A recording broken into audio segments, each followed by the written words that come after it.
Bonjour, c'est la voix du peuple invisible. Et oui, comme vous pouvez voir écrit derrière, c'est nocif. Qu'est-ce qui est nocif? C'est ce système, ce nouveau gouvernement, et même les précédents.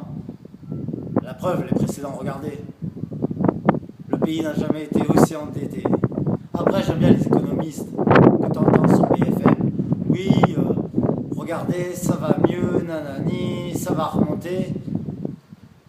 Arrêtez d'y croire. Regardez là, qu'est-ce qu'ils disaient à la radio? Eh non, il va y avoir des problèmes. Parce qu'il va falloir. On a de plus en plus de dettes. Et qu'est-ce qui va se passer? Eh bien, à partir de la rentrée, comme j'arrête pas de vous dire depuis longtemps, mais maintenant il commence à le dévoiler un peu plus à la radio, à la télé. Ben oui, il va falloir durcir le système financier en France. Ça veut dire quoi?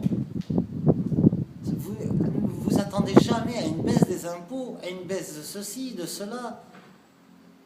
Non.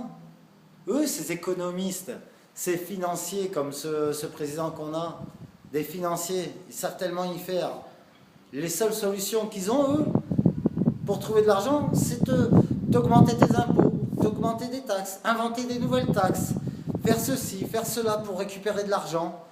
Ils disent oui, il va falloir se serrer la ceinture encore. Pourquoi nous, on doit se serrer la ceinture? C'est déjà vous baissez tous les salaires de tous ces présidents, ministres, tout ce que vous voulez. Déjà, montrez l'exemple. C'est à vous de montrer l'exemple. C'est bon, nous ça fait des années, nos parents aussi, tout le monde a donné les exemples. C'est toujours nous qu'on doit se sacrifier. Et quand tu arrives enfin, par exemple, à être propriétaire d'un truc, tu payes la plus-value sur la revente de ton bien. Même si tu gagnes quoi, 20 000 euros, on va te demander de la plus-value. Par contre, le Qatar, eux, quand ils investissent ici et ils revendent des produits beaucoup plus chers, eux, ils ne payent pas la plus-value. Ils ne la payent pas. Comme tous les business, tous ceux qui sont au CAC 40, vous croyez qu'ils payent tout? Ils ont plein de combines, ils ont plein de systèmes qui balancent à l'étranger, qui séparent l'argent, qui est des diminutions. Nous artisans, on crève de plus en plus. De plus en plus, il y en a qui se suicident. On a un durcissement.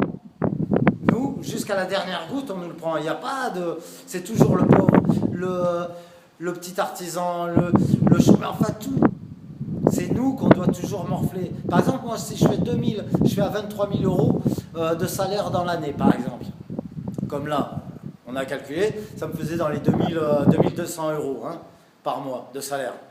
Je finis à des 10 heures du soir, entre les paperasses, tout ça, trouver les chantiers, prendre les risques, d'avoir les huissiers qui me prennent tout. Mais moi, sur les 2300 euros, à la fin de l'année, je prends le même salaire que, par exemple, même moins que quand j'étais salarié. Mais j'ai ma liberté de chantier. Bon, bref. Ben, qu'est-ce qu'ils me demandent, vu que j'ai un statut d'artisan? C'est pas les impôts comme pour un salarié, pourtant c'est la même valeur financière. Non, c'est 8 000 euros qu'on me demande. 8 000 euros, plus 12 000 euros de RSI. Forcément, à un moment ou à un autre, tout artisan, on arrive à un moment, on ne peut plus jongler. On se fait enfler. Donc voilà, c'est tout. Bougez-vous. Il y a tout qui se durcit. Les personnes handicapées ou qui touchent des aides, ben ça va diminuer. Moi, ma mère, elle touche quoi? 300 euros, elle est handicapée. Elle touche 300 euros, elle est où? Elle galère, elle fait pas ces fins de mois. Mais ça, vous en avez rien à foutre, vous, les politiciens. Vous voulez encore taxer. Arrêtez un peu. Donc oui, c'est pour ça que là, il faut se bouger. Là, le 14 juillet, il va falloir avancer. Déjà, ça va faire un grand bruit, parce que tous ceux qui ne peuvent pas être au courant par rapport à YouTube, mais au moins, il y en aura plein qui vont être au courant dans les rues, qui vont nous voir défiler, qui vont nous voir dire ce qu'il y a à dire. Donc la solution, c'est pas de toujours taxer. Vous croyez quoi? C'est comme ça qu'on va casser le chômage? À force que vous nous augmentez. Moi, je vous dis, baissez nos charges, baissez nos taxes, baissez les taxes des citoyens, etc. Là, oui, là, ça fera quelque chose. Parce que, vu qu'on délocalise, vu que les entreprises sont rachetées pour mettre les antennes en Espagne, au Portugal, où tu veux, les prix sont en concurrence déloyale. Nous, on paye de plus en plus cher. Comment voulez-vous qu'on embauche? On voit quoi? Qu'on va devoir fermer nos entreprises. Et vous voulez nous rajouter des taxes? Et vous croyez comment on va embaucher des personnes? On ne s'en sort pas. On ne s'en sort pas. Alors arrêtez. c'est pas les solutions. Les solutions, c'est de baisser tout ça. C'est tout. Point barre. Et il faut baisser pour relancer le business. Parce que si on baisse pas tout, comment voulez-vous que les gens demandent pour faire une façade à des artisans ici en France? Quand on leur dit le prix, ils disent bah non, maintenant la vie elle est tellement chère, on peut plus. On ne peut plus. En plus, la TVA va augmenter, etc. à partir de la rentrée. À la rentrée, il va y avoir un durcissement au niveau de tous les trucs financiers, des baisses des allocations logement, des baisses de chômage. Le RSA, il va vite sauter, c'est pas pour rien, cette fameuse loi travail, donc ce travail flexible, donc les CDI à projet, c'est pas pour rien. C'est pour faire sauter le RSA, le RSA, tout ça. Donc, il y a trop de choses. Il faut monter au créneau parce que là, on va s'enfoncer de plus en plus. Voilà. Donc, voilà pourquoi c'est toxique. Et voilà comment on est maintenant. Voilà, on est comme ça. Énervé contre ce gouvernement. C'est quoi, ces histoires financiers, d'économistes et tout? Vous y connaissez quoi? Vous y connaissez quoi? On augmente tout ça, vous croyez quoi? Qu'on va augmenter le pays? Vous croyez que c'est ça qui va casser la crise financière? Que c'est ça qui va rembourser les crises d'État? Non. Ça va mettre des gens dans la rue, des gens de plus en plus à se suicider et des gens qui vont péter les plombs. Il y aura de plus en plus de violence, plus en plus de vols dans les magasins pour survivre, plus en plus d'endettement et arriver à un moment, hein. Et après, on vient nous faire des leçons de morale. Vous, les banquiers, vous nous faites des leçons de morale quand on est un peu endetté ou on est à découvert et tout. Regarde ton pays, regardez-vous. Les banquiers aussi, combien de fois vous avez perdu dans tous vos financements à la bourse et tout, à la con. Et vous nous faites à nous des leçons de morale. C'est à nous que vous faites des leçons de morale. Mais vous êtes des fous. Mais vous êtes des fous, regardez-vous, balayez votre porte avant de balayer la nôtre.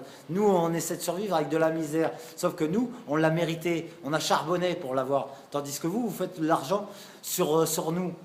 En nous endettant les gens, vous allez vous gagner de l'argent. En faisant des crédits qui sont des crédits de voleurs que vous nous proposez, eh bien, vous nous enfoncez. Alors oui, il faut se lever. Ouais, il va falloir se lever. Là, au mois de juillet. Au mois de juillet, au mois de septembre, comprenez bien. Ne venez pas pleurer après quand vous verrez tous les problèmes. Il y en a qui ne peuvent pas se déplacer au mois de juillet, ok. Tous ceux qui le peuvent ou tous ceux qui sont à Paname ou etc., faites-le. Faites-le parce que vous allez être dans la merde.